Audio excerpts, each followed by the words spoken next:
Let's see. So while I was reading articles to find stuff about panic, I found a study about statistics of kids who stayed in church after adulthood, kids and everything. The first bit is just a snippet from an article I found that I really liked, or not like really thought about. Anyway, but the study I found was called the Fuller Study. It was by a seminary or something. Also, so the quote is, the Fuller Study also found that most church youth groups tend to focus on providing entertainment and pizza, and rather than building the young people in their faith. As a result, the teens are ill-equipped to face the challenges when they leave home. It's no wonder some young people fall from the faith when they were never really grounded in the first place. And so, that really made me think about, I don't know, it just made me think. While entertainment is good and fine and within measure, we need to be careful that we focus on Christ, not so much the activities. Okay, so now for the main chunk of what I'm going to talk about. That's just a little. Anyway, so another startling fact is that kids are spending 8+ hours a day in a classroom where they're being taught worldly things and only spending 45 minutes in church. And if those 45 minutes are just entertainment and they're not being fed spiritually, it's no wonder that they leave, because there were never really seeds that sprouted. They were just that parable of the birds I can't even think. Anyway, yeah, the seeds in the sower, and he threw seeds, and they fell on rocks, and they grew a little bit, but they never had any roots. And some were whenever the bird picked them up, they were never really there. They were just there for their friends. As a church, we need to be better in one, equipping the young people by to stand up in whatever the world tosses at them. And as Christians, we like to think we're bulletproof enough. But when we're actually tested, we run because we don't know as much as we thought.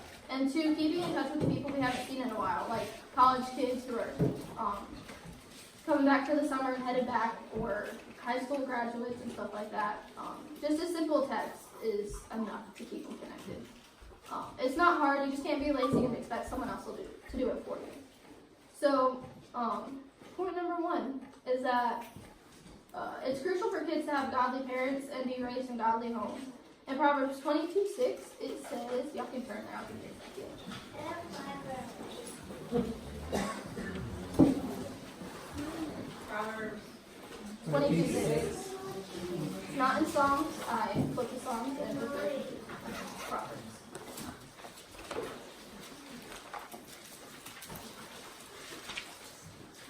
But it says, train up a child in the way he should go, and even when he is old, he will not depart from it. Now, I understand not everyone's lucky enough to grow up in a good Christian family. And like the study I mentioned before, it was also studied percentages of kids who stay in church based on their, if their parents went or not. And I'm not going to give you all the numbers because I don't know, percentages are boring to me. But the number of kids who raised in a home where both parents went to church and lived it out in their lives was dramatically different from the kids who had one parent or no parents in church.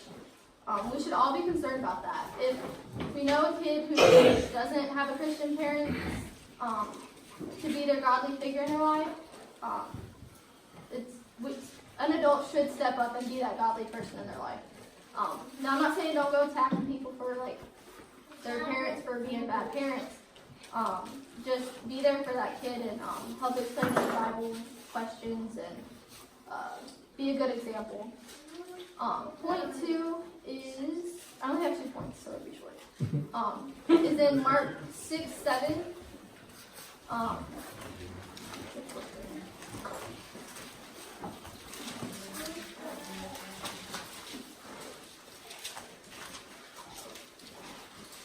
Mark 6:7, it says, it's talking about whenever Jesus sends out the 12 disciples. It says, and he called the 12 and began to send them out 2 by 2 and gave them the authority over unclean spirits.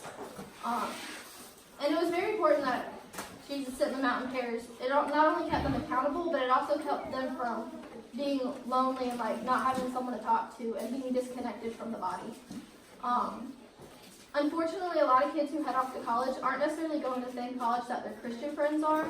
So they, in essence, are being sent out alone. not ready to face the world by themselves. It is hard to keep their eyes on Jesus when they're only surrounded by the world. Luckily for us, we have these handy little things we call them phones. We no longer have an excuse for losing touch with people. So just stay in touch with people, like shoot them a text, be like, you can find just about anybody on Facebook, so message them on Messenger, just comment on a picture, be like, hey, thinking of you, let me know how y'all been.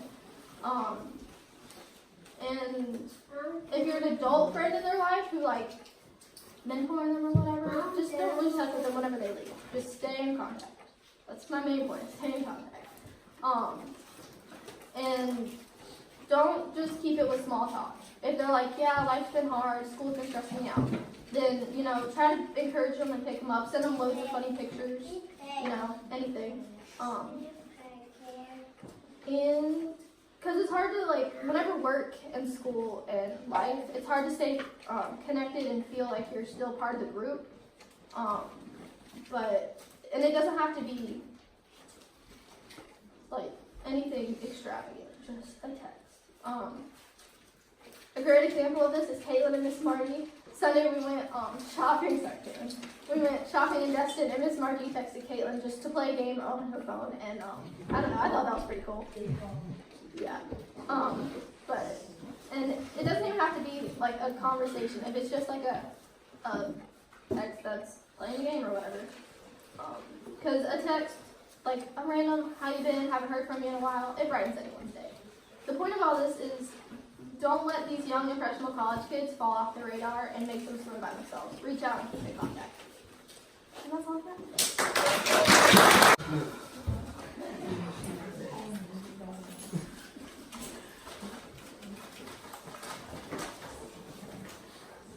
Okay, so has anybody ever been in a place where you were disobedient to God, but you knew what was right, but you still disobeyed?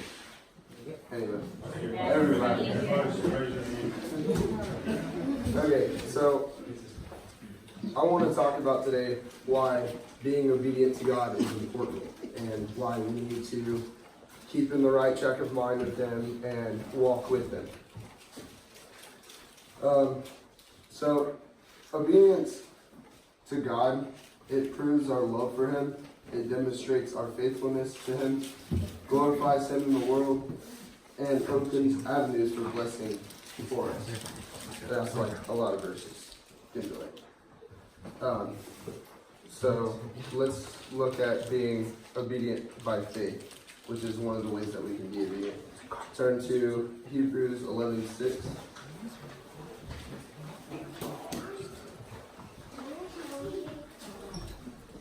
And Hebrews 11:6, talking about, but without faith it is impossible to please Him. For he who comes to God must believe that He is, and that He is a rewarder of those who diligently seek Him. By faith Noah, being diligently warned of things not yet seen, moved with godly fear, prepared an ark for the saving of his household, by which he condemned the world and became heir of the righteousness which is according to faith. So it's basically saying faith is necessary to please God. If you want to please Him, you need to have faith and be obedient to Him. And as Paul wrote in 2 Corinthians 5:17, if anyone is in Christ, he is a new creation. The old has gone, the new has come. When we obey the Lord, we can live a life of joy without shame, rooted deeply in the Lord, and confident in our eternal hope.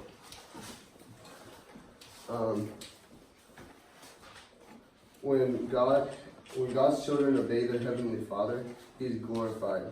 Jesus told us that the plan is for others to see your good deeds and glorify your Father in heaven, which is Matthew 5:16.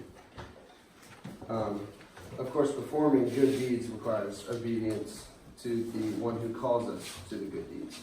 So we need to be obedient to God and perform good deeds by working for Him. Okay, turn to Hebrews 5:7. Hebrews 5, verse 7. Says, He who in the days of his flesh, when he had offered up prayers and supplications of vehement cries and tears to him, who was able to save him from death, and was heard because of his godly fear. Though he was a son, yet he learned obedience by the things which he suffered. Now, that hit me because I suffered a lot because I wasn't obedient. And long story short, I had to dig up. I think I got in trouble at school, and I did something I forgot. But I seriously forgot. But Dad told me to go dig up the stump in our front yard, and I went out there with a shovel and used it as a pry tool, and broke the shovel. And then Dad said, go get a spoon. So I dug a stump up with a spoon for about 2 months. And you don't remember what you got in trouble for? I don't remember.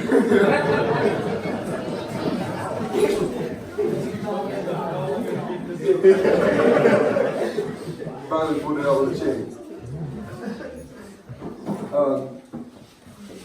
It says, and having been perfected, he became the author of eternal salvation to all who obey him, called by God as high priest, according to the order of, I don't know how to say that name.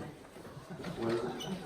Melchizedek, of whom we have much to say and hard to explain, since you have become dull of hearing. And I am dull of hearing.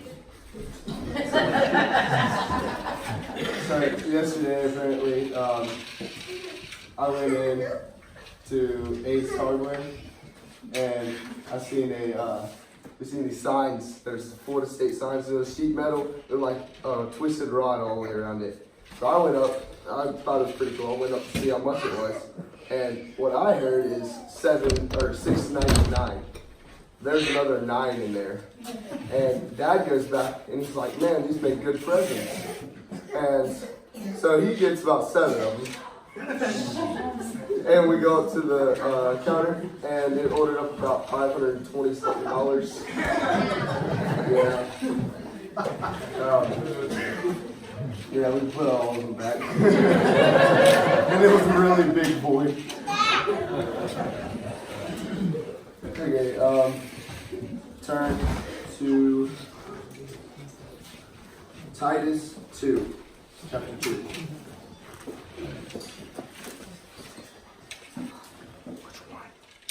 And it says, but as this is the qualities of a sound church, is what it's saying, but it's also dealing with being how we're supposed to act to be obedient to God.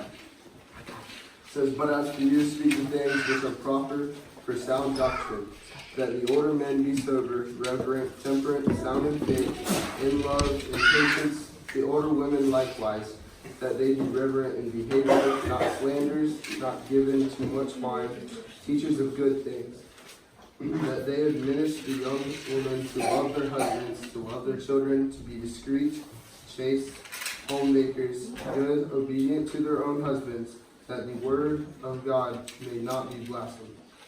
Likewise, exhort the young men to be sober-minded in all things, showing yourself to be a pattern of good works, in doctrine, showing integrity, reverence, incorruptibility, sound speech that cannot be condemned, that one who is an opponent may be ashamed, having nothing evil to say of you. Exhort bondservants to be obedient to their own masters, to be well-pleasing in all things, not answering back, not pilfering, not showing all good fidelity, that they may adorn the doctrine and God our Savior in all things. So that's saying that the older men, they need to act as godly servants. Younger men, it's saying all of us need to act as godly servants, and that the people that hire us to do like a job or something, that we need to obey them and not talk that and work for God. Okay, and I'm about to close. We'll turn to Ephesians 6, chapter 6. Ephesians chapter 6. And I think this is the whole reason why Pastor Jenny told me to pick this. It's about children and parents. Children, obey your parents in the Lord, for this is right. Honor your father and mother, which is the first commandment with promise, that it may be well with you and you may live long on the earth. And you, fathers, do not provoke your children to wrath, but bring them up in the training and admonition of the Lord. So, it's saying, children, you need to obey your parents, and because that's our first commandment, and once you broke one, you broke them all. All the RTT kids should know that. It's been repeated many times. Then it says to honor your parents, and to parents that they need to teach their sons and daughters in a godly way and be obedient to God. And that's all I got.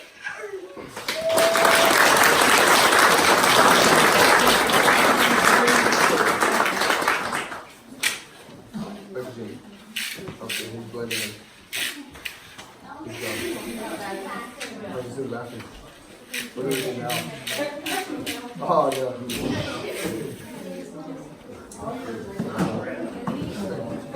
Alright, thank you, AJ. Well, guys, thank y'all for coming and supporting today. We were kind of nervous. Y'all put a whole new, y'all tested the term RTT around that time today, because at 10:59 we were like, oh my goodness, this is the day to rally. This is the day the kids stand up and do this. And y'all did a great job. And one of the things about, if we should be able to stand up here, because here we're all on the same page, right? So, and Megan, I love hearing, she is in that college group she was talking about today. So we need to make sure that we do stay in touch, and we do look up those, because statistics do show that after a youth group, we don't see them to their late 20s again. So we need to remember that, and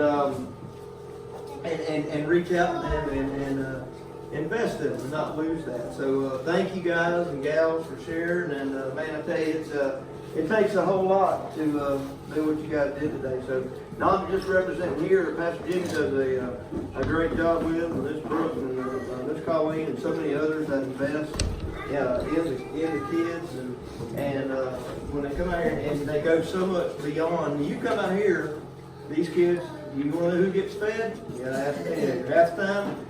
Pastor David, which side of the sofa? I don't know. Go ask one of the teenagers. I have no idea. And I mean, so they're always handed responsibility, and they're challenged on that, because life offers them challenges. If you only, just wrap them in bubble wrap and we never give them the training they need, but we keep them entertained, we've done them no good but occupy their time. So that's why every fifth Sunday we do this. You're not the church tomorrow, you guys are the church today.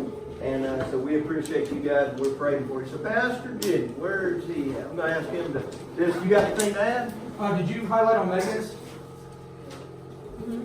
I talked about it. Sorry. Sorry, I was doing it. He was doing duty. I had a duty. Duty. I haven't done that in a while. I think I'll sit down. All right, so what Megan harped on, and that's the biggest thing, and it's not happening with this church, but it happens with churches throughout the United States, is that when we got kids in the youth group, and here around 11th grade we may see them on Wednesday night, but during the day we won't see them due to the fact they got jobs and other responsibilities to do. That's fine, because they're 11th grade, that's when a lot of things place. But once they get out of high school, if you look around, we don't see a lot of people that went in our youth group that are now back still in the church. There's a large part is because now they get out and now they have that newfound independence on their own. And the thing is, if you want kids to stay in the church, they have to do themselves. They have to surround themselves with like minds. because you become the product of your surrounding. A lot of times their surroundings, they'll find friends that are not church-going friends. These are people that will live a life of sin, live in darkness, and those kids will go and traverse in that darkness. And just as Megan said, a reach out. Hey, how you doing? What are you doing? Hey, can you come to church this Sunday? I need to talk to you about something. A teenager talked to me not so long ago. Says she started working, but yet she feels disconnected now that she's now working, but she's not actively out here the whole time. And if that's the case, when the kid feels disconnected because they're not actively at the church the whole time, then we're letting that kid down. We have to do some reach out, right? And I'm glad that the person came out and spoke, because I wouldn't know if they didn't speak.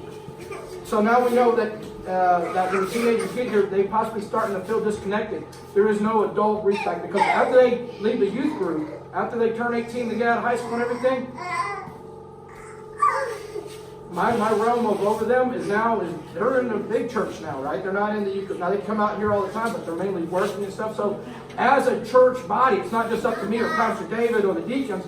It's for all of us, because we see these kids grow up. We see them from middle school, maybe elementary, now into high school, and now once they get 18, we say, good luck to you. We gotta reach out to them and check up on them and find out what's going on. We gotta say, hey, you doing okay? And it's not just up to the parents, right? Because the parents are busy too, but this is a church responsibility. So our church said, hey, I just want to check on you to see if you're doing okay. Because I'm seeing kids that have been through our ministry. Been fully invested. And I'm seeing some comments on Facebook that's got me concerned about where they're at. Because when they surround themselves with sin, they start to live their life according to sin. So it's up to us to do that accountability. Hey, I'm checking up on you. What you doing? Well, you going to church? Well, hey, I found these few churches in your area. Why don't you go try and check them out? Make a few phone calls. It's our responsibility, right? We're supposed to train these children. Now, we can't cut them loose once they turn 18. We have to be involved in them. Bring them into the fold again. Keep them there. That's all I got. All right.